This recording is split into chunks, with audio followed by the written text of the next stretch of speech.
আর এই বাসা 3 তলায় আমার মাইয়া চায় না, আর মাইয়ার নামে মাসুদ থাকে। আমি ওগো বাসায় যাবো। আমি তো আপনারা চিনি না, আপনার এই বাসায় ঢুকতে দেওয়া দেবো না। ধরেন, আরে আমি তো তোমার পরিচয় দিলাম, তাইলে আমার যেতে দিবা না কেন? আপনার মতো মহিলারা আত্মীয়র নাম দিয়া বিভিন্ন ফ্ল্যাটে ঢুকা চুরি করে সোনা দানা লইয়া জায়গা। আমার মতো দারোয়ান এই গেটে থাকতে কোনো ফ্ল্যাটে ধান্দা করতে পারবো না। কি কইলি?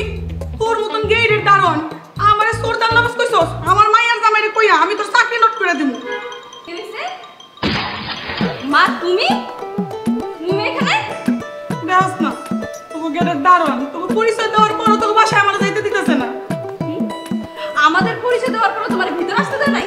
এই দারোয়ানের ঘরের দারোয়ান, আমার মা আমাদের পরিচয় দেওয়ার পর তুই ভিতর ঢুকতে দেস নাই?